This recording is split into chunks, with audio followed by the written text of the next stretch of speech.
Hello. What's going on, everybody? This is College Football Showdown. Welcome to Prime Sports World, presented by Prime Sports World. I'm your host, Israel Rivera, and there goes my main man, Christian Simpson. What is going on, my guy? He's having some technical difficulties. Yeah, you're gonna have to swing around, my guy, Christian, because my sound is working. Yeah, I'll let you back in. Anyways, if you're looking for consistent content, Prime Sports World is a place to be. We go live 6 days a week. Please like, share, and subscribe to podcast. Go on our Prime Sports World Facebook page. Go ahead and like and share that to all of your friends. Go ahead and like our NBA Supreme and Facebook Supreme Facebook pages, Facebook groups as well for fan interaction. And if you're looking for the most consistent content here, we go live on Facebook 6 days a week, as I said. And Prime Sports World is the place to be, everybody. But here we coming on the eve of Week 7. Well, we already kind of started Week 7, Thursday and Friday. As we bring in Christian Simpson, we're gonna bring in my other main man, Matt James. What is going on, Matt? What's cracking, man? Not too much. How you doing, buddy? Not too much. Yeah, no, man. I don't know. Christian has some technical difficulties. You can hear me just fine, right?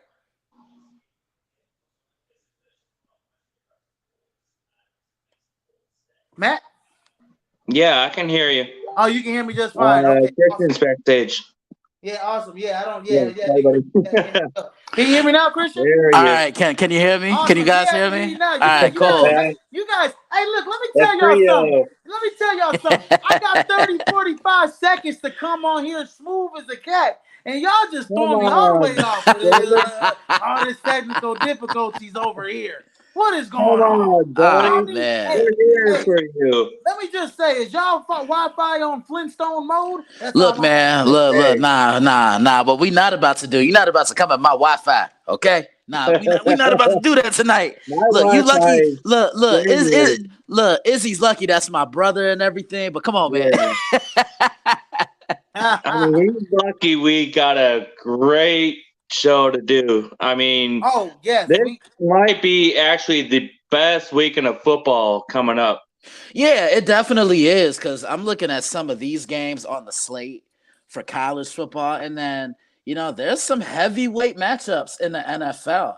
And, you look at Dallas and Philly, and neither team is really seeing what the other has done. Philly has that electric offense that can fly up and down the field, and Dallas has been doing it with a little bit of Cooper Rush, a little bit of Tony Pollard, and a lot of defense. And then the main one that I think everybody's going to be talking about, the one that I previewed today on the site, Izzy, come on, man. You knew a shameless plug was coming. Buffalo Bills, Kansas City Chiefs, rematch of that epic playoff game. I think these are the two best quarterbacks in the league now. Well, these guys are talking about the guys that play on Thursdays, Sundays, We're talking Mondays. All right, let's go Saturday. All right, you ready, Christian? Saturdays.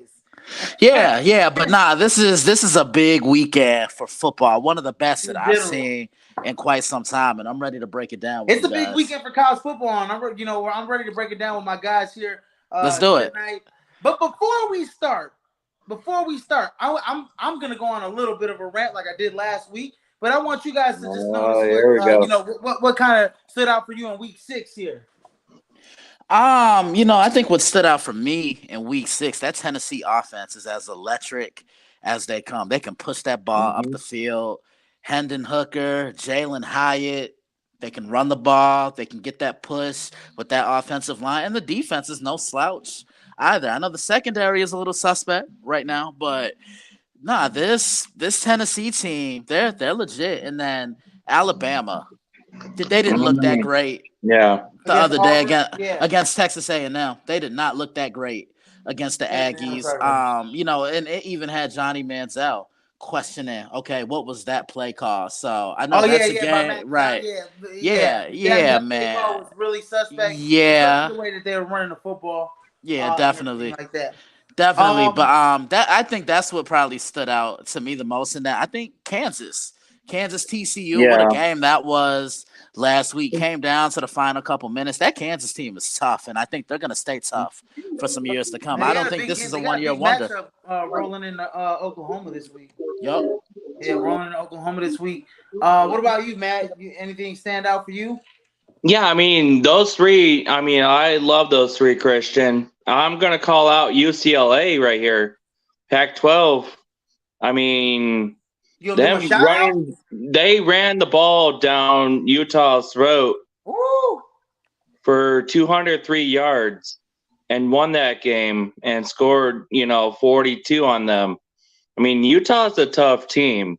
Yeah. So, I mean, nobody backs down from them.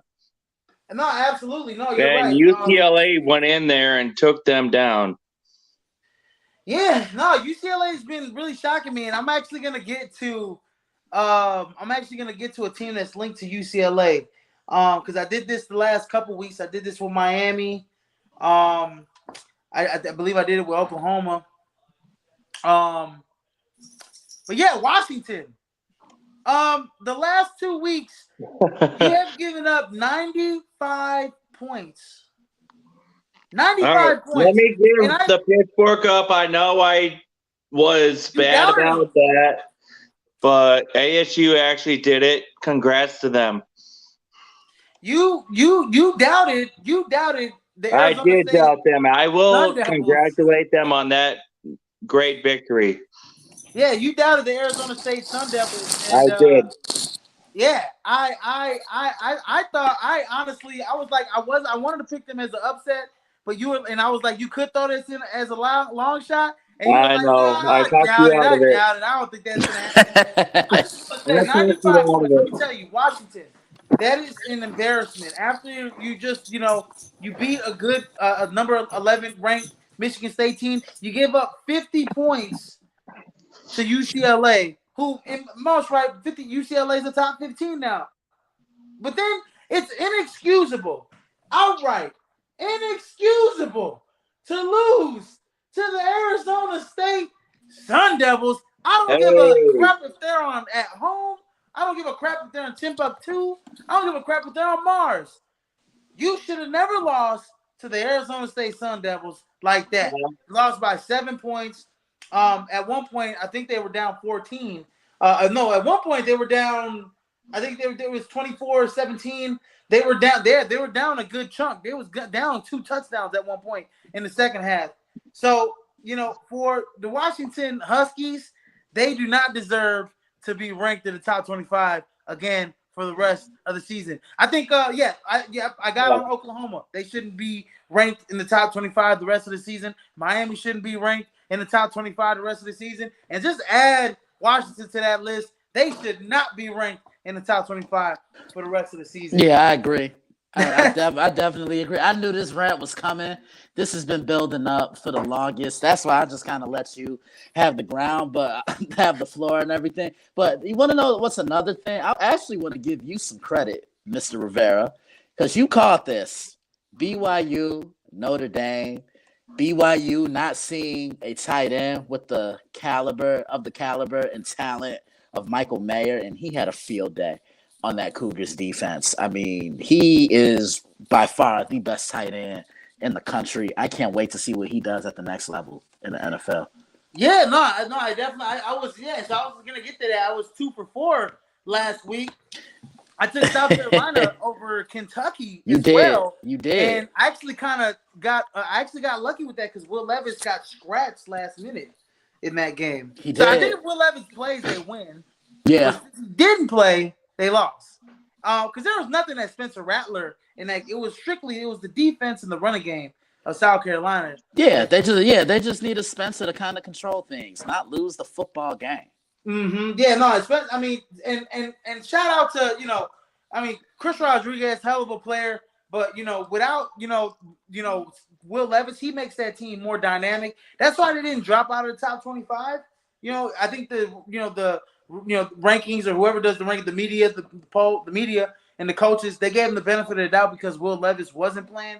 They had Sharon as quarterback, his backup. So I think this week, if he does get the win against Mississippi State at home, I think we could see Kentucky, kind of sneak back up into those rankings. And speaking of our rankings, moving on to the top 25 this week, going over it. Number 1, Georgia slides right back into number 1 because of Alabama, that woeful performance against Texas A&M. That was, I don't know what to say about that. They're gonna have some troubles against Tennessee this week. That's all I gotta say. And then number 2, Ohio State. I think I talked about this with a couple others. I think you talked about this as well. No matter who Ohio State has played this year, they've taken care of business. Yeah, they really have. And look, I love the intensity they play with because when they're up and they've built up a lead, let's say they're up by 28, they're still playing as if they're down. And that's a testament to Ryan Day. This is just an improved team all around, especially on the defensive side. Jim Knowles is really making an impact. They were horrible at stopping the run. So what do? They changed up their entire defensive personnel, and now they're one of the best. I think they're the 3rd best in the nation at stopping the run. Then, whoa, I heard background noise. Okay. But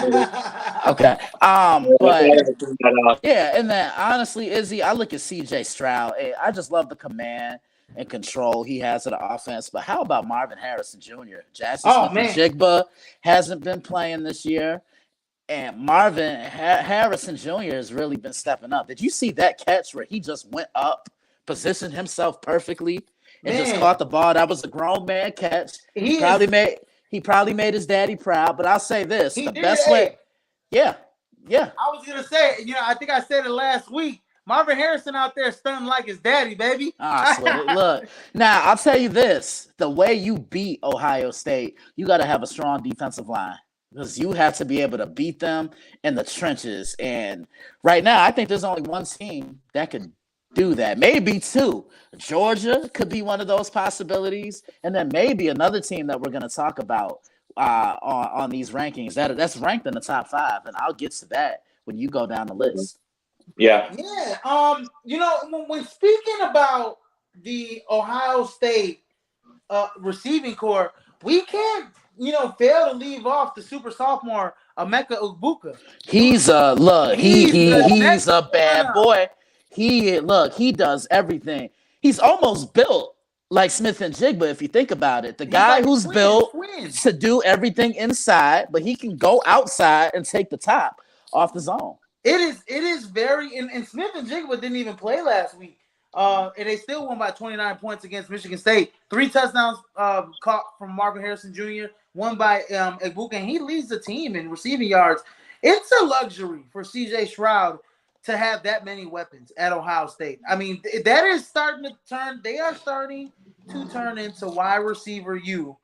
And I think, honestly, they've been kind of wide receiver U in a way. If you think about going back, I mean, from what I remember, remember David Boston, most recently, Michael Thomas, Chris Olave, Garrett Wilson. I mean, they've had great, amazing talent at Ohio State, but recently under Ryan Day, they have had some of the best talented wide receivers that have come out in the nation. Them in Alabama. Alabama has had some great talent as well. Definitely. Amazing talent. But, I mean, to have that's like 1-2 right there.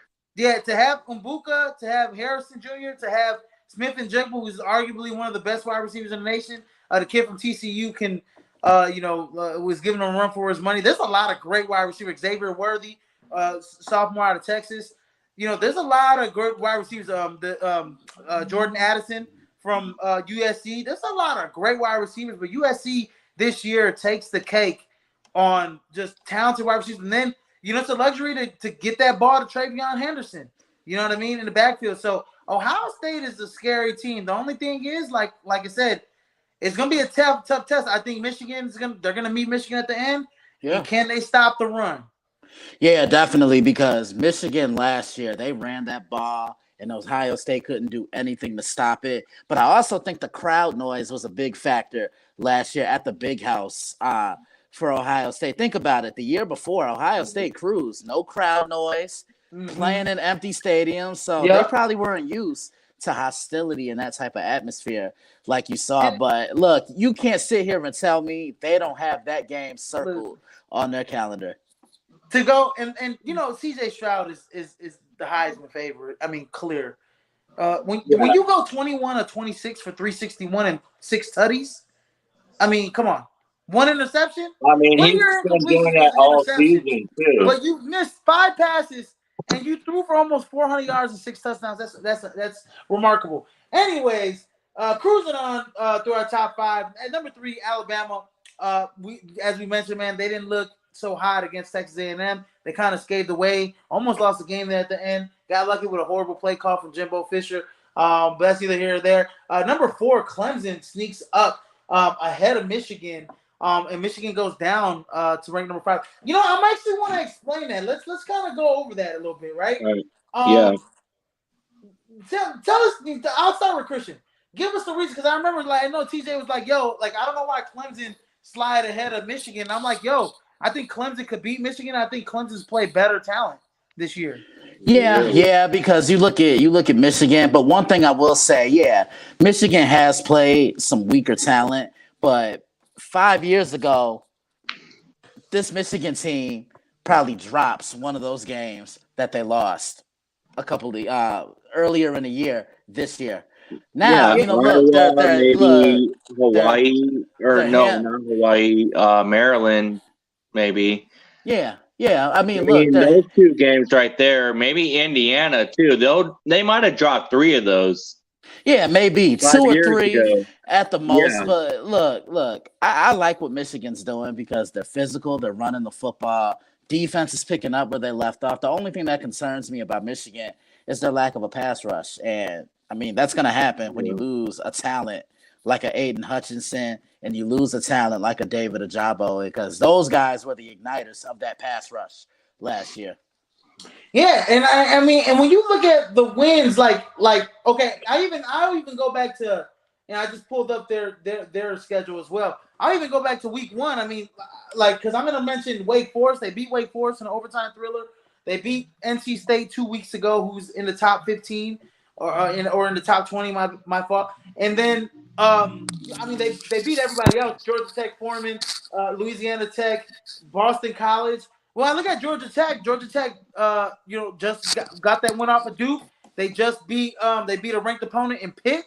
And Georgia Tech was a tough opponent, and they actually gave them a run for the money. So I think, honestly, in my opinion, I think Clemson has played tougher opponents this year. At least the 2 ranked opponents that they play. And Michigan actually plays their first ranked opponent this week. We'll get to that.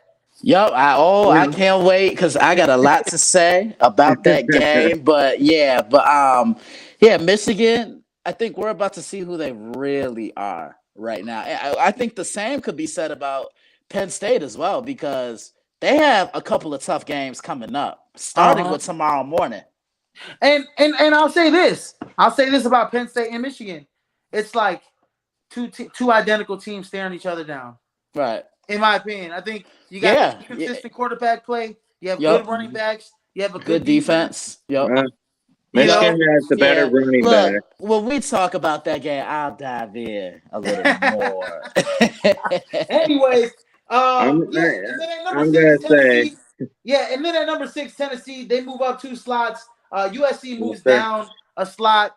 They scaved out a win against Washington State. Washington State's a formidable opponent, but when you look at Tennessee, they've been taking care of business this year. And hey, I got to give a shout out to Matt James. He called Tennessee being this successful. Tennessee, basically routed LSU. I mean, they made LSU look like this year. Yeah, they made LSU look. Sure. I mean, we'll talk about that in a little while against Alabama, but I did, call that. So yeah, and Hendon Hooker being a Heisman candidate. Those are 2 good calls by you, Matt James. And then at number 8 we got Oklahoma State. Number 9, Ole Miss. 10, Penn State. They stay the same. Number 11, UCLA. They jumped 7 slots after beating Utah. They've actually been a revelation here. I have a love-hate relationship for UCLA. I mean, I play the parlays. I bet, and then and Yeah, when I I see mean, UCLA at number 11, they I fall split in love with spots Chip with Kelly. Utah. I fall That's in love what with the they did. offense. I fall in love. I fall in love with DTR. I fall in love with Charbonnet. They have an amazing.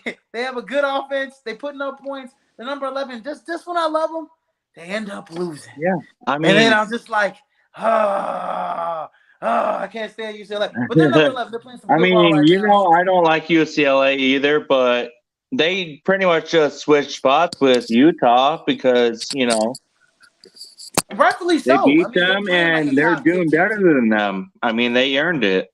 Yeah, rightfully so. So They're playing like a good top for 15 them. team so far. And then at number 12, we got Oregon. Number 13, TCU. They move up Oregon's just 4 sitting slots there. after beating Kansas, which was a really good game. Honestly, I didn't expect Kansas to, go blow for blow with TCU. I thought TCU's, one of the higher scoring offenses. They have a really good game this week as well, too, which is another feature game for Prime Sports World as well. And then number 14, Wake Forest. They continue to impress me. This is the second best team in the ACC, in my opinion. They could possibly be the best team, but they didn't. They didn't beat Clemson, so they're not. But this is the second best team in the ACC. Really tough team. I love Sam Hartman and the boys. And then number 15, NC State. They moved down a slot. Third best team in the ACC, in my opinion. And they got that one right. I think Wake Forest does need to be ranked ahead of NC State in the polls. And then number 16, we got Mississippi State going up 7 slots from last week, man. They've been playing really well, Christian, man. Will Rogers in the game. They're playing great defense, man. They got that one loss at LSU, but ever since then, 45-14 against Bowling Green. Going up against number 17 Texas A&M, 42-24, and then beating Arkansas 40-17, albeit they didn't play KJ Jefferson. It might have been a different story. Yeah, it could have been, but look, you play who you play, you beat who you beat, and you take care of who you take care of on the field. Yeah, absolutely. And then kind of round out the top 25, we got Kansas State at 17. Number 18, Syracuse getting some love. I like Syracuse. They're a gritty team. Their coach was on Dino Babers was on the he was on the hot seat to begin the season. 5-0, winning cures everything, right? Right. Them being ranked in the top 25, Yeah, them being 5-0 has just extended, a year for him to be at. Yeah, and you talk about Syracuse. Isn't it crazy how programs that are known as college basketball institutions have really kind of been doing well this year from a football standpoint? You talk about Kansas, you look at Syracuse, Duke, North Carolina, just to name a few. Yeah, no, absolutely. And I'll tell you one thing about Syracuse, man. Sean Tucker, one of the best running backs in the nation. He's a guy that's going to be playing on Sundays. Arondé Gatson, he's a guy that's going to be playing on Sundays as well. He's a star wide receiver. Yep, just like his daddy. Just like his daddy. Look, that makes me feel old. Exactly. Look, that makes me feel like his daddy, baby. Look, man, doesn't that make you feel old when guys you saw come up, their kids are now playing? Yeah. College or absolutely. No. Absolutely. We getting up there. Hey, don't remind me, young man. Don't remind me neither. Yeah, don't remind me neither, man. You might. Don't remind me. Yeah, I know. Look. We're too young to be feeling old like this. There we go. 19, Kansas, and then moving down 9 slots, Utah at number 20. Losing to UCLA, I expected that. They have a chance to redeem themselves and get back in the top 15 if they can take care of business in Salt Lake City against USC and Caleb Williams and company. Which we'll see. In LA. Yeah, we'll see.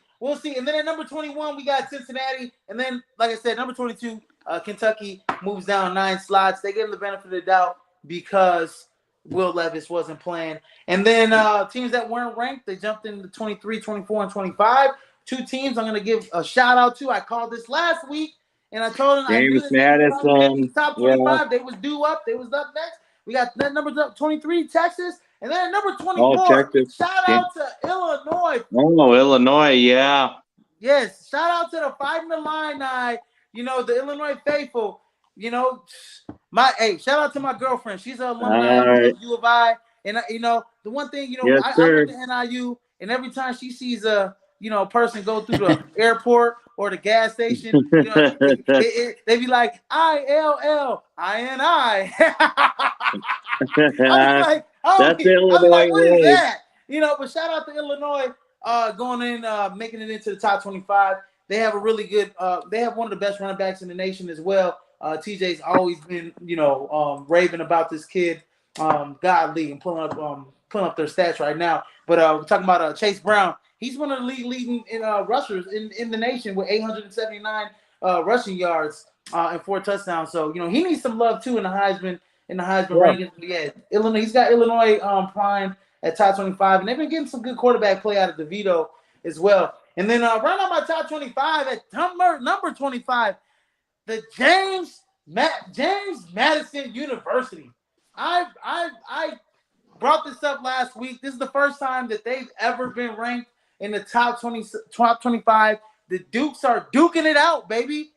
They coming in and being nationally recognized, and rightfully so. They're one of the best teams in the Sun Belt, next to Coastal Carolina. They actually play in the same division or the same side as Coastal Carolina. So that's interesting. They have a collision course with Coastal Carolina at the end of the season. So both teams might be ranked in the top 25 at the end of the season in the Sun Belt, because who's next up? Coastal Carolina. Mm-hmm. So, yeah. So but yes, sir. But James Madison, another good team, man. Todd Centillo, one of the nation leaders in passing touchdowns with 15. Chris Thornton, they have a pass heavy offense. Chris Thornton, 32 receptions, 516 yards, 6 touchdowns. And then they're getting a lot out of the running back, Percy Agaye Obisi. 35. I think I pronounced that right too, by the way. 354 yards and 4 touchdowns, leading the James Madison Dukes on offense. And this team is honestly, I'll tell you this, man. They're legit. I mean, they learned and they earned it. No, and I'll tell you they learned how, to get up to the, AP top 25, and they earned it over the last few years. I mean, they fought it every step of the way. Oh yeah, no, definitely. James Madison, they are. Let me tell you, in terms of total defense yards per game, James Madison is allowing the third least. So they have in total yards. I mean, they don't really play like top notch competition, but they're only allowing 228.4 yards per game. Now that's subject to change if they play some tougher competition, but that's still pretty damn good for a team. And then total defense, James Madison is ranked, I believe, in the top. They're ranked in the top 20 on total defense. So defensively, they've been pretty stout this year. So shout out to the Dukes for making the top 25. And that rounds out rounds out our top 25. Do you guys have anybody that is next in line, or are you looking forward to jump into this top 25, or anybody to slide out here? Go ahead, Matt. Go ahead. All right. I got Illinois a couple spots up at 22. I mean, they've earned it. I mean, I watched a couple of their games. I mean, part of their games, and they look like a good team. I mean, we'll see what they are here coming up. But Kentucky, I got them out of my top 25. My thing about Illinois, Kentucky, the last 2 games they played, Iowa beat them 9-6. That's a tough loss. And I'll give that to them. Yeah, Iowa's a really good defense. And then going into Camp Randall and beating Wisconsin 34-10, those are really 2 impressive wins. And then beating Virginia 24-3 early on in the season. Yeah. They lost 23-20 to Indiana. But beating Virginia has been, has been okay of late. I know they stumbled out. They're 2-4 But no, Virginia's horrible. But they had that. But They had their that. upcoming schedule, Minnesota is going to be tough for them next or tomorrow. I mean, Minnesota knows how to win on the road. I mean, they showed it the last couple of years. Nebraska on the road, we'll see. They're either here or there. Michigan State, you never know. My thing about Purdue, Minnesota, Michigan, they're going to lose. Northwestern is a rival. They should win that. they should win that game. So, My thing about Minnesota, when they play Purdue, I called that Purdue upset as well. When they play Purdue, I just didn't think that Minnesota just doesn't have the athletes, in my opinion, to keep up with what Illinois has. Like Chase Brown's going to be able to run all over that defense, in my opinion. So that's just me this week. But anyways, what about you, Christian? I agree with the top two. Just swap two and put them at number one because I think they've been the most consistent team in the country. Georgia's had a couple of slip-ups here and there, but look at what Ohio State is doing. And I said coming into the year, they would be playing with a vengeance. They know how their season ended last year. They've run the Big Ten. It's almost come to the point where you can pencil them to win their division, get to Indianapolis, win the Big Ten championship, and be one of those Final Four teams. Maybe even be one of those Final Two teams. They're a national championship finalists. I mean, they're getting great play out of C.J. Stroud. They're running the football, which I think is key. You look at every year when they've won a national championship. 2002, Maurice Claret. 2014-15, Ezekiel Elliott. And what have I always compared the Ohio State Buckeyes to? Kind of like the Buffalo Bills of college football because they shy away from running the ball as well. So, yeah, I think Ohio State right now is the best team in the country because they're doing it in all phases of the game. They're running the ball. They're doing it on special teams. Ryan Day's doing a phenomenal job coaching. And like you said, Izzy, that receiver room is really stepping up. It's not just built around Jackson Smith and Jigba. The others are stepping up as well. Yeah, no, absolutely, man, absolutely. Moving on to our Prime Sports World feature games of the week.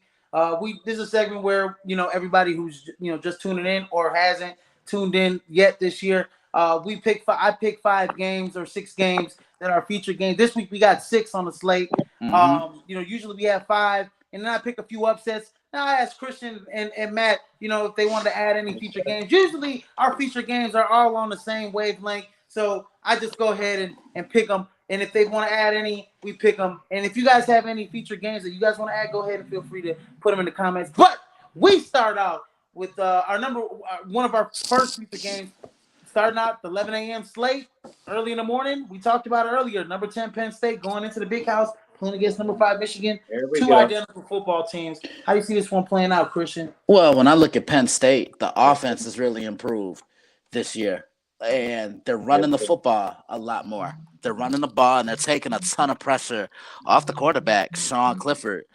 Defensively, they're really doing well under Manny Diaz, and I know that name sounds familiar. That's Miami's former head coach, and now he's running the defense for James Franklin at Happy Valley.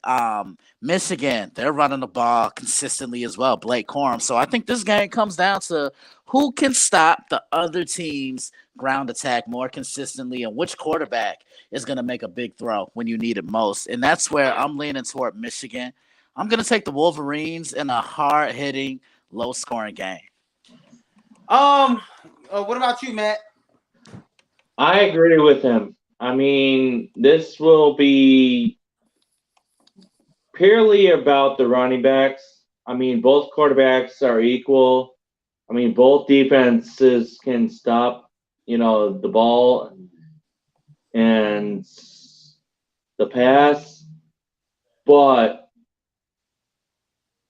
I'm going to take Michigan on this to cover the spread. Cover the spread. What is the spread? It's -7. They're at the Big House. They're going to cover the spread. Oh, is it 6.5? Michigan's favorite by 6.5. Because they're there. It's going to be close game. and Michigan's gonna, score a late field goal to cover it. So yeah, we're going with that. Yeah, no, I am. I am gonna go with Michigan. I just think they're just a tad better. I think both of these teams are pretty much very similar. They have. I don't want to say inconsistent quarterback play, but just lackluster. Average kind of quarterback play between Clifford and McCarthy. I know McCarthy is young, but I will say this: McCarthy is number one in the nation at 78% completion percentage this year. I mean, he hasn't really been able to throw the football that much. He's been handing the ball off to Blake Corum. They haven't really played many people. And I know, our token Michigan fan, David Henderson's in the comments. He says that it's what did he say about Michigan? Can't punish Michigan because they play in a conference where teams are on a down year, Iowa, Wisconsin, and Michigan State. And he's actually true. All those teams are on a down year or a down season when they're usually ranked in the top 25. So, yeah, Michigan has taken advantage. But this is the first time. This is the first time since 1997 that both of these teams are ranked in the top 10. Wow. That's a long time. That's about, 25 years or so? So this Really? is the first time in 25 years that both of these teams have faced each other, and they were in the top 10. And also, I got another fact for you. There we go. I got another fact for you. Michigan's aiming for consecutive 7-0 starts for the first time. For the first time since the 1974 season. Wow. So this is the mystery here in this game right here. Some numbers going crazy. I think Michigan's gonna win. Like I said, I'm gonna say, let's watch out for the quarterback play going up against one of the best defensive players in the nation, who leads the nation in pass breakups, Joey Porter Jr., who is definitely going to be playing on Sunday in the NFL. For sure. So McCarthy, Joey Porter Jr., I expect, that's a kid. That's a kid. Joey Porter's a kid that can shut down one side of the field. Mm-hmm. So he's a guy that, that we gotta watch out for. He can make a serious impact on this game just on defense. So that's something to watch out for. But I got Michigan winning in a close one here coming tomorrow at 11 o'clock. Next game, feature game, we got number 8 Oklahoma State going into number 13 TCU. This one should be a high scoring affair, as most top 15 Big 12 games are high scoring affairs. Nobody plays defense in the Big 12. How do you think? I mean, looking at TCU last week, they have a lot of balance on offense, and they can move the ball up and down the field on you in different ways. But the guy I'm watching that wide receiver, Quentin Johnston, 6'4", about 235 pounds, and Kansas knew he was getting the ball, and they still couldn't stop him. And Max Duggan threw one of those passes that I was describing, where he just lobbed it up.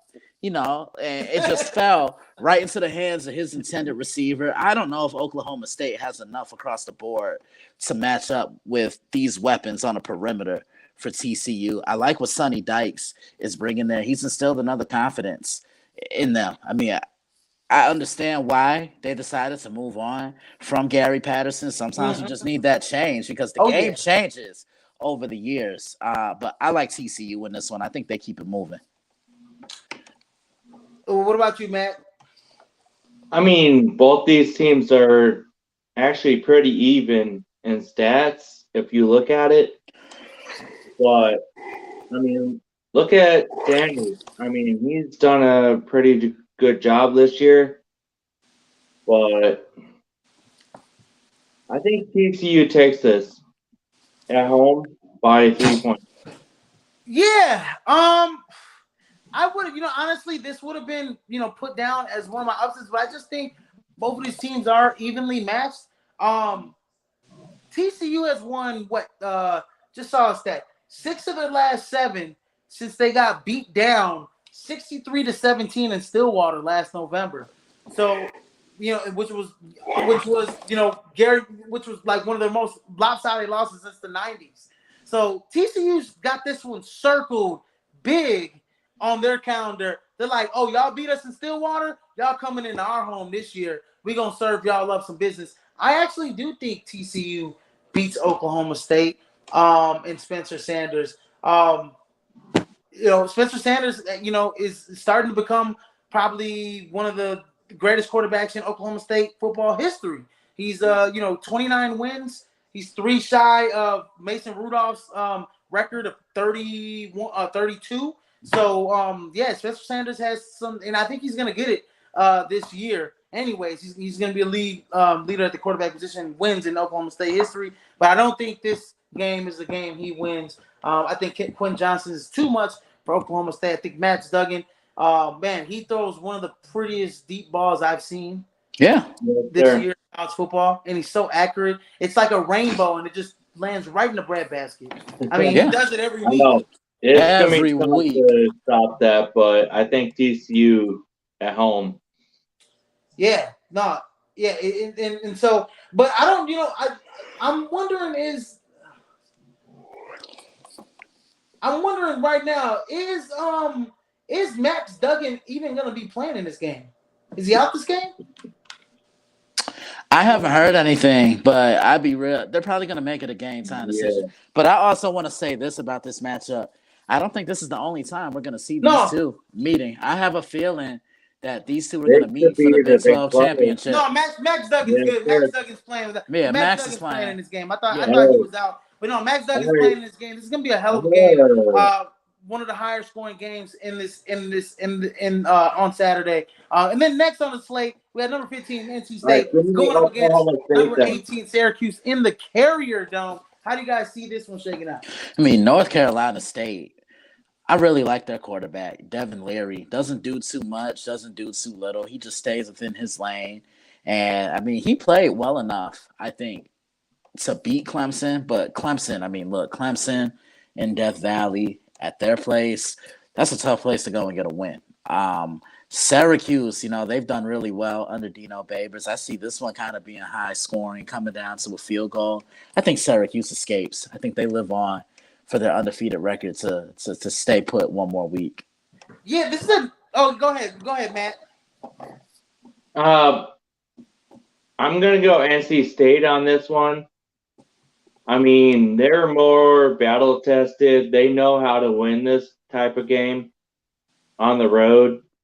I mean, they're gonna, shut them down defensively. I mean, they played harder teams than Syracuse has overall in the schedule. So I'm gonna take NC State on this one. Yeah, I'm actually gonna go in the complete opposite direction of you, Matt. I think Christian picked Syracuse. I'm actually gonna pick Syracuse. They're off to the best start since 1987. I've said it. Dino Babers was on the hot seat to begin the season.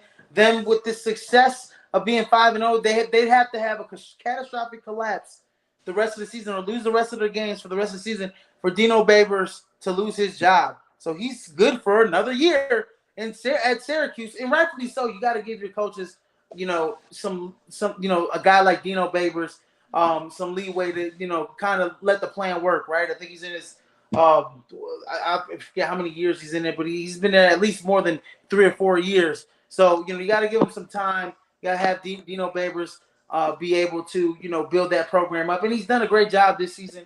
They got some big wins. The one against Purdue was electric. Even though Purdue killed themselves, they should have lost that game. But Syracuse has been playing really well. Let me get Syracuse at home in the Carrier Dome. That place is going to be rocking. If you guys if people that are just watching this show or don't really watch college football, the Carrier Dome is where the Syracuse men's basketball team usually plays. They also play football in the Carrier Dome as well. Mm-hmm. And when that place is jumping, I mean, it's like the fans are like right there on the field pretty much. And when that place is jumping, that place is jumping. So I think it's the sound effect, the sound the crowd noise is going to really affect NC State trying to get those plays in. But I just think, Sean Tecker, Schrader, Arunda Gadsden are going to put up some good numbers against NC State's defense at home. But give me Syracuse, I think the spread is. I think NC State is Syracuse favored by 3.5. Yeah, I'll take the 3.5. And watch out for Drake. Watch out for Drake Thomas of North Carolina State. You guys know my rule. You better have game. If you If you have got two two first first names, names, it's only right, baby. And yes he's sir, look. yes sir, yes sir. Yeah, no, yes sir, man. And like I said, I just read a stat here too. I'm like looking up stats as we're talking. Syracuse has sold more than 45,000 tickets for this game. So Wow. that crowd is going to be Really? absolutely something. That is easily the most for this That's season. more than their basketball. Yeah, Wow. it's going to be jumping. It's going to be jumping. 45,000 fans, especially in that small space. It's going to be really loud in the Carrier Dome. I can't wait for that one to pan out. Next on the slate, we got number 16, Mississippi State, going up against number 22, Kentucky. And I do believe Will Levis will be back for this game. Mississippi State has definitely impressed. They got the air raid offense under Mike Leach. Will Rogers has been one of the best quarterbacks in the nation. Will Levis is one of the best quarterbacks in the nation. And those numbers with the air raid offense can be a little misconstrued in a way. But I'm gonna say, big matchup for me. Will Rogers versus Kentucky's pass defense. I think this is gonna be one of those games where it's a nice chess match. How do you see this one going, Christian? Well, can Kentucky get Chris Rodriguez going? Yes. He's a huge part of what the Wildcats do offensively. Get him going. Don't put all that pressure on Will Levis. And as far as Mississippi State, they've been a great team this year. They have that balance offensively. Mike Leach is always going to have his guys ready to play. I see this one being close, coming down to a field goal. I think Kentucky gets back on track here. Will Levis is going to make all the difference. Yeah, one thing I will say this, right? So Will Rogers, I think Mississippi State has the nation's leading pass offense. Anyways, they're going against the number 3 pass defense in the SEC. Kentucky's only given up 174.2 yards per game, and they're third ranked unit overall at 307 yards per game. So this is gonna be one of those games where it's like who's gonna bend, who's gonna break kind of deal. So that's one thing to keep an eye on: the passing game versus the passing defense of Kentucky. How do you see this one shaking out, Matt?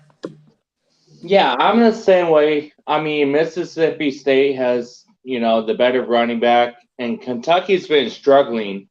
I mean, I have them outside my top 25 this week because, they lost to a 1-5 Northern. Our boys, I mean, we had our best quarterback out, and they nearly beat them. So it's like they can't stop the run. So I got Mississippi State in this. Yeah, no, I'm actually going to go with Kentucky at home. I think the pass defense is enough to be able to give Mississippi State some fits. I don't think Will Rogers is going to be able to be thrown all over the field. I think Will Levis does make a difference. I think getting Chris Rodriguez back into that mix, what was it, like last week or 2 weeks ago, he just came back from the injury. So I think, having Chris Rodriguez in that mix with some of those playmakers at wide receiver, Will Levis plays this week. I think Kentucky will be on solid footing to beat Mississippi State. One thing I do get concerned about is that Mississippi State can really bring the pressure, and Kentucky has allowed 25 sacks this year, which is like third or second to last in the nation. So, 129th out of 131 FBS schools. So they're the 129th ranked team in sacks allowed. That is not good against a Mississippi State team that can really bring some pressure. So that's something to look out for. But I got Kentucky winning at home. I give them the benefit of the doubt to win this one. Moving on to the next feature game, we got number 7 USC going up into Salt Lake and going up against the number 20 Utah Utes. How do you see this one shaking out, Christian? Man, I look at USC, and I mean, I just like what they're doing. Jordan Addison, um, Caleb Williams. I think they're the best quarterback wide receiver tandem in the country right now. And Utah's going to have their hands full. Man, I know there were a lot of high expectations for the Utes, but they lost that game against Florida, which was expected, and then losing that game last week. But it was how they lost it. So I just want to see how Kyle Whittingham is going to get his men ready to play. Look, they're playing for pride right now, and they have a chance to knock off a team that's been one of the best in the country this year. But I think USC escapes. It won't be easy, but I like USC to come away with the victory in Salt Lake City. Yeah, Utah's definitely Utah right now in Salt Lake. I think they're favored by 3 points. So I think that's just because they're playing at home. How do you see this one shaking out, Matt? I take Utah on this one. I mean, they're at home. The Muss is strong. I mean, they'll run the ball really well. Cameron Rising is a solid quarterback. I mean, he might be up for the Heisman, favorites. Not favorites, but he'll be up there. So give me Utah. Whew. Man, other than Yeah. the two guys that Christian mentioned, Jordan Addison and Caleb Williams, which I think honestly, because CJ Stroud has a lot to work with. I think Caleb Williams, from arm talent wise, I think he's the best quarterback in the nation, in my opinion, as a true sophomore. That's just me though. I got USC winning by a narrow margin, but one guy that I'm gonna have to mention, he had a great game last week. He had 3 sacks, 4 tackles for loss. That's their big defensive lineman, which is like Tuli. I hope I'm pronouncing this right. Tuli Pulotu. Yeah. He's their interior defensive lineman. He's a big guy. He's 6'4". He's really athletic. He's a guy that can play inside, outside on that D line. He's the guy that's going to be playing on Sundays. He's definitely a first-round pick next year. He's a guy that Utah has to watch out for. But I will say this: Utah's offensive line has to be one of the best offensive lines in college football. Oh, absolutely. They get downhill. They can push opponents off that line of scrimmage 4 or 5, maybe even 6 yards off the ball. And when you can do that. Yeah. Their offensive line is allowing less than a sack a game. So, it's going to be another one of those bend or don't break. I think this kid gets one, but, he's not going to have many opportunities like he did against Washington State. But he's definitely a guy, if he can get some pressure on Cam Rising, then this is gonna be one of those games, man, where it's gonna be close. I don't think it's gonna be a lot of scoring here in this game. But I think Caleb Williams and USC gets it done. Travis Dye's another guy that we got to watch out for, in this game. So definitely look forward to this game. This is a late night game. So we got games across college football from 11 a.m. all the way to 9 p.m. Crazy. I love it. Absolute great games for you guys, for the fans. So make sure you guys don't miss it. And our last but not least game to cover, I say the best for last, Christian. I say the best for last. Even though this game is in the middle of the day. Number 3, Alabama, going into Tennessee and facing number 6, Tennessee. How do you guys see this one shaking out? This should be this is game of the week right here. Yeah, I mean, I look at Alabama. I didn't like the way they looked last week, and you just see how much Bryce Young means to this football team because he just changes the entire dynamic. I think if Bryce plays in that game last week, they win that game by more than 2 touchdowns. Okay, and you look at Alabama's offense. They're kind of old school now, Izzy. They're gone back to running the football because they don't really have the firepower with those wide receivers like they had with Jamison Williams, John Mechie, Devontae Smith, guys like that. Jerry Jeudy. They don't have that firepower now. So, but that's not to say that this group of receivers that they have now is a slouch. Defensively, you know what you're going to get from the front seven, but the secondary is still struggling. But I didn't like the way Alabama looked last week. But I'll give you my X factor. I'm watching the other uh, pass rusher that plays alongside Will Anderson. Dallas. Damn it. What's his name here? I'm looking it up right here. Alabama football. Dallas Turner. That's who I'm watching because Will Anderson's gonna get a whole bunch of attention. They're gonna put a lot of max protection on his side, that bracket type of look. Dallas Turner is a beast on the other side because he has a great first step. He can stunt on that defensive line. He can get up the field. He's gonna pursue that ball carrier by all means necessary. Then you look at Tennessee. They have that run and gun offense. Hendon Hooker has yet to turn the ball over this year. I think that's the most impressive stat over everything that he's done this year. Just his ability to take care of the ball. But watch Jalen Hyatt in this game because I think he's going to give that Alabama secondary a lot of problems. It's key for Tennessee. They have to come out, convert on third down. Hendon has to make a big play, get off the field, and when Alabama's in a red zone, they got to hold them to 3. When you can hold a team like Alabama to 3 points, you've won your drive.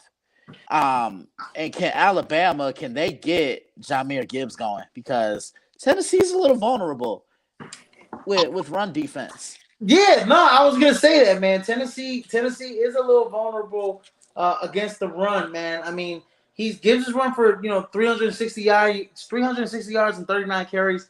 In the past 2 games now, he's run for almost 400 yards in the past 2 games, man. He's the transfer from Georgia Tech, obviously. Yep. Everyone knows that. And I mean, this guy, man, he's electric, man. He returns kicks for them as well. He's a guy that's definitely can be on the Heisman list in the future. Wink, wink. But he's definitely a guy. He's definitely a guy to watch out for in this game. Who do you got in this game, Matt? I got Rocky Top, baby. I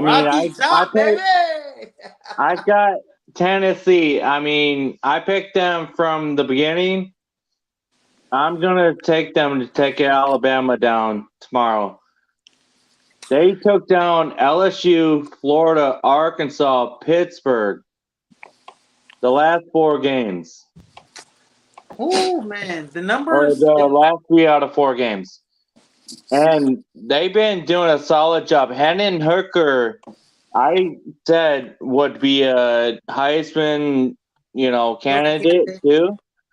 And he's up there. Yeah, no, he is. Bryce Young, I mean, I hope he plays and, go head to head. Yeah, I got. So this is actually one of my upset specials here. I got Tennessee beating Alabama at home. I got Rocky Top as well. I got some numbers here though. The numbers are not the numbers are not in Tennessee's favor as a program with Alabama. Let me tell you, Alabama has won 27 straight games against SEC Eastern Division opponents, dating back to 2010 when they last lost to South Carolina 35-21 in an early October game. This includes a 14-0 road record, and they're playing on the road in Tennessee. And Saban is 17-1, going back to his LSU days against the Vols. A perfect 14-0, 15-0. I'm sorry, with Alabama. But this is a different Tennessee team that Nick Saban has definitely had to face. They got a guy like Hendon Hooker. We talked about it. He looks a lot like a Warren Moon, or he looks a Randall lot like Cunningham. Randall Cunningham. He looks like in that mold. And he's definitely a Heisman Trophy candidate. When I look at the Alabama side, you're right, Christian. They do get after it in the front seven, but where's the back end? They've been susceptible to some big plays back there. And this dates back to last year. Yeah. No, absolutely. No, I mean, it hasn't been too, and we were thinking that, we're going to get some, we're going to get, better play out of Kool-Aid, McKinstry. We're going to get, better play out of some of these other young guys, Jaquez Robinson. You got Brian Branch back there, Malachi Moore. But they just haven't really been performing in the back end. This is literally Nick Saban's worst secondary, one of his worst secondaries that he's had in recent memory.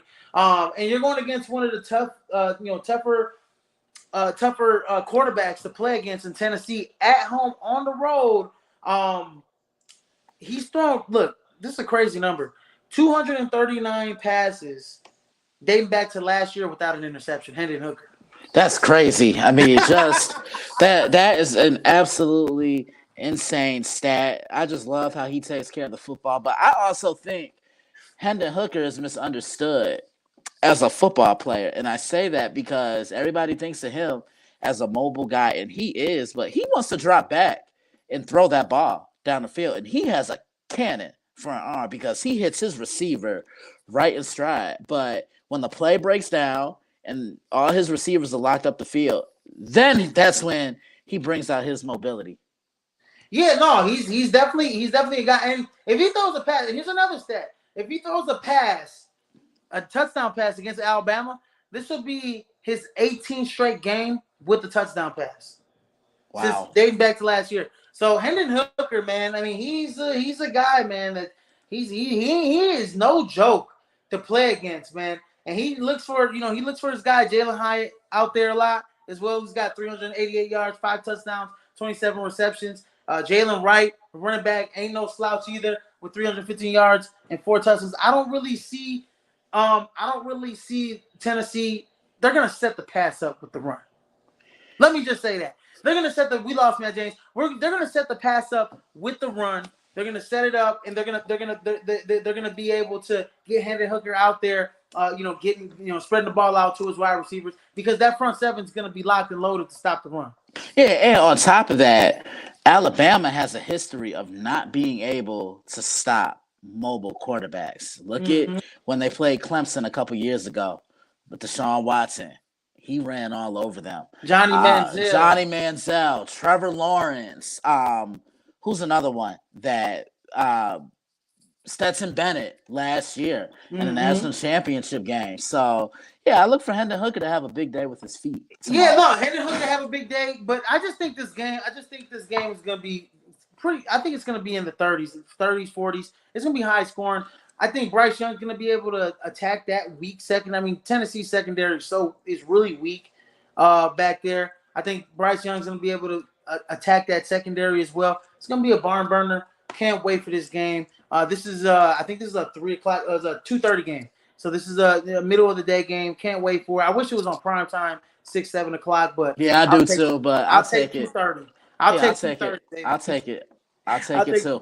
And this is actually one of my upset picks. So I got Tennessee at home beating number 3 Alabama. And then my other 2 upset picks, I mentioned Mississippi State losing to Kentucky. My other 2 upset picks, which I don't know if really is an upset, but I got OU at home beating Kansas. I just think OU just needs one. So, if I was a bet man, I'm going OU at home. I am a betting man, so I'm picking OU at home. I'm putting them on the parlay, baby. I'm putting them on the parlay. I think like I said, Kansas off to a great start. Had almost beat TCU last week. But I just think Oklahoma's due for one. Embarrassing loss to Texas last week, 49-0. Yeah, that's just an embarrassment. Last week, man, I really don't know, and that shouldn't fall on, my main man, Godly, who's there, the old defensive coordinator for Clemson, Venables, Brent Venables. You got to give Brent Venables at least another year to get his defense in there to start really making a change, because the last 3 games, I think the last couple games, Dylan Gabriel, ever since he's had that concussion, Dylan Gabriel hasn't really been, the same. I don't even think he's played. I think Godly 2 days ago, they were 2 weeks ago they were starting Booty or whatever. I don't know who the quarterback, Sir General Booty or whatever. Yeah. Yeah, but Dylan Gabriel was in a concussion protocol last week. Um, yeah, I don't know if he's. I don't know if he's playing this week. I think that Venable says he expects Dylan Gabriel to play on Saturday as long as he passes, his test this week, which I think he did. So I think he does play. If he is playing, I give Oklahoma a shot to win at home. They need one. They need one Yeah, they bad. need one Dylan Gabriel. because look, they were embarrassed last week in the Red River rivalry, not scoring a point. Yeah, they're gonna come out aggressive. Yeah, they're gonna come out aggressive. I expect and like I said, man, Kansas has been a really good team, so far this year. But I just think, like I said, man, if I had to, go out on a whim, I'm gonna go with I'm gonna go with the Oklahoma Sooners to win at home. And then my other upset is Iowa State at number 22, Texas. Iowa State, last week, they only lost 10-9. They only lost by a point last week. I expect them to, I expect Iowa State to give Texas some fits defensively in this game. I know they're playing on the road. I know it's a tough task for them to ask to try and stop Xavier Worthy and try and stop Bajan Robinson, Right. Quinn Ewers, and Texas defense has been up and down, but they've been solid. One thing that we do got to look at when we look at Iowa State, they got good quarterback play with Deckers. They got a solid running back with Brock back there. Hutchinson's a really solid wide receiver. One of the best wide receivers in the nation statistically wise. So Iowa State can give Iowa State's going to give Texas a run for their money. I mean, they lost to Kansas State, who's been on a roll lately. They only lost to them by a point at home. So I expect Iowa State to they've been playing some. I mean, they played Kansas, who's ranked tough. They only lost to them by 3 on the road. They played Baylor tough. They only lost to them by 7. This is an Iowa State team that's really tough. I think they're going to give Texas a run for the money. So, watch out for them on the upset pick side. Do you have any games? Nah, man, I don't have any upsets, but I know. Find out who I have winning Alabama and Tennessee tomorrow. I cannot wait. Shameless plug, baby. Shameless plug. I can't wait to reveal that preview. Yeah, have it coming your way. So you will see it tomorrow, Mr. Rivera and everybody else. Can't wait.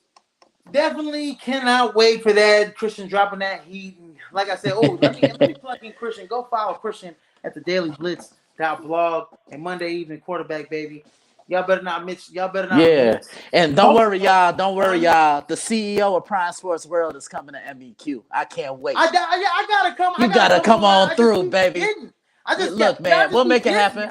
Well, look, man, I gotta come on Monday, man. We'll make it happen. Come on Monday. I gotta get on the road. I gotta call Christian. I gotta get up on that show. Monday Evening Quarterback, baby. Let's do it. Anyway, we'll do our Heisman rankings and we'll go through this real quick. My number 1 Heisman ranking is CJ Stroud. He's just been getting it done. He's been best quarterback, so far in the nation, the most efficient quarterback so far in the nation. Last week, he threw for 6 touchdown passes, 21-25. We mentioned this last week. Number 2, I still got Caleb Williams. The eye test speaks volumes to me. I think Caleb Williams is the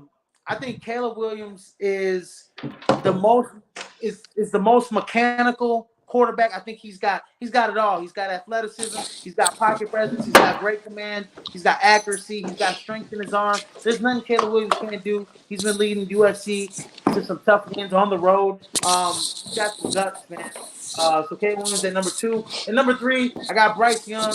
I think these top 3 have just been consistent the last 2 years, pretty much.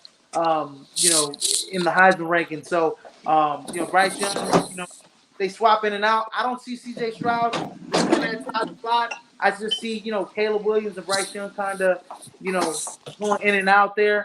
But, Bryce Young's definitely, been, playing well, in spots. He's had a couple bad, couple down games. But other than that, he's been spectacular. Number 4, I got Hendon Hooker, Tennessee. He's been great this year so far. And like I said, man, he's doing the most 18 straight.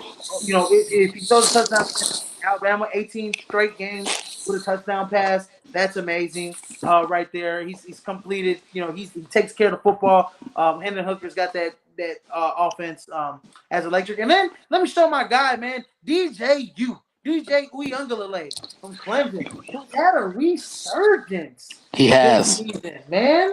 He has. DJU. Yeah, he's been playing more controlled, more poised, not turning the ball over, and I think that's huge. Like, he's playing to his strengths.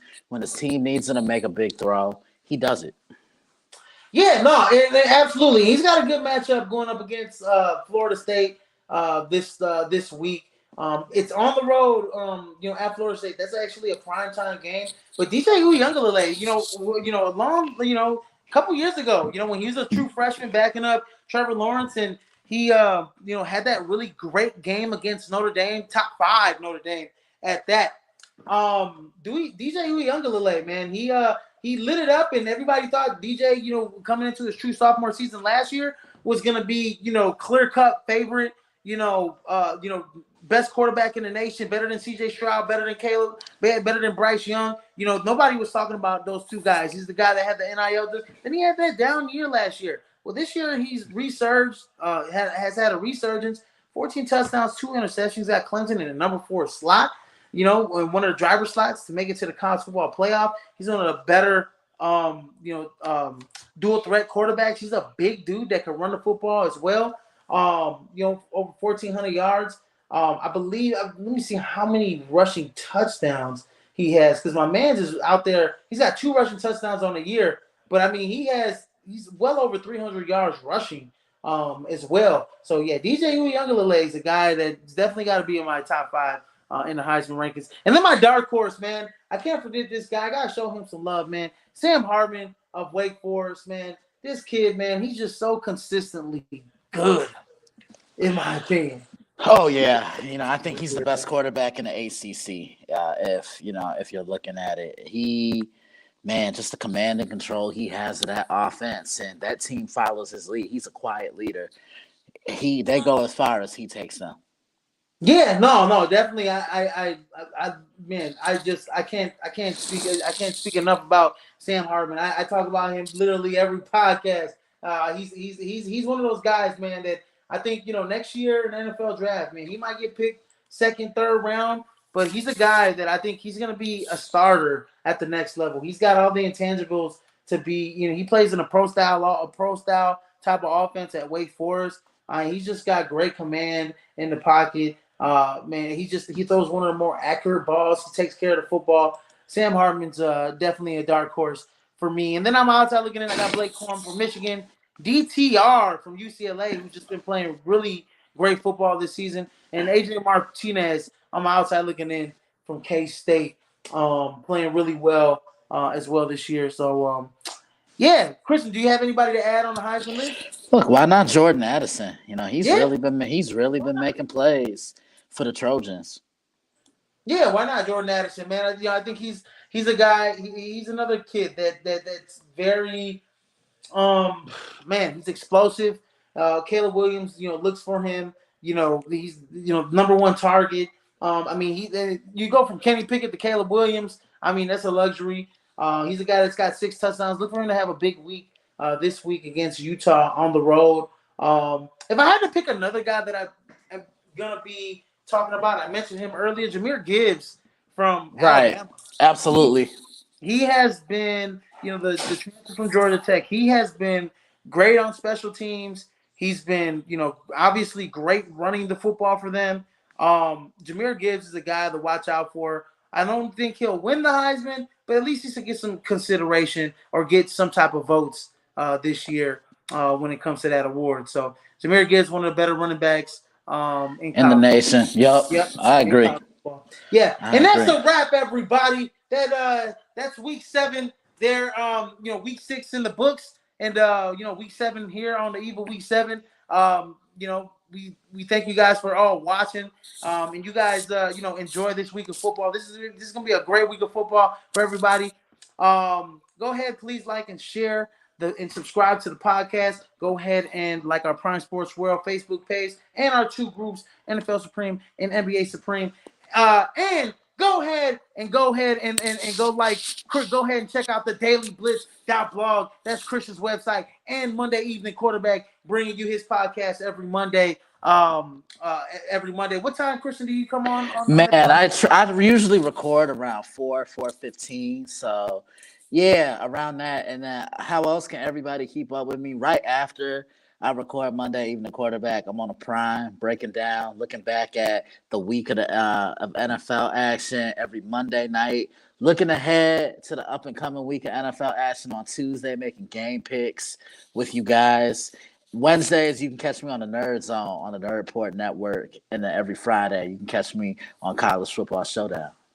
Definitely, yeah. Keep it tuned here at College Football Showdown for the most exclusive college football content, and we'll probably be bringing you some college basketball soon. I don't know if Christian's too much of a big college basketball fan, but I know I come with that college football, that college basketball, Content as well. well. Come on, man. You well rounded. My man is I'm well rounded, man. I'm well rounded, man. We might be coming with an MMA show here pretty soon. But everybody, man, keep it locked here at Prime Sports World. We go live 6 days a week. David does an amazing job at hosting these shows during the week. I come in and I do my thing here on Fridays. I'll come in and fill in sometimes, for David whenever he needs it. But man, you guys keep it here locked at Prime Sports World, like I said, and go ahead and follow everybody. The Prime Sports World page and Christian's Daily Blitz.blog. But yeah, man, here at Prime Sports World, Christian, you know what we do, young man, and I'm a young man too. Yes, you are. We bring the heat. The only way we know how. 24/7 here at Prime Sports World. And if I missed you, I'm sorry I didn't miss you. Now I'm just playing. If I missed you, man, everybody, good afternoon, good evening, and good night. And good night, what he said. Peace out. My man.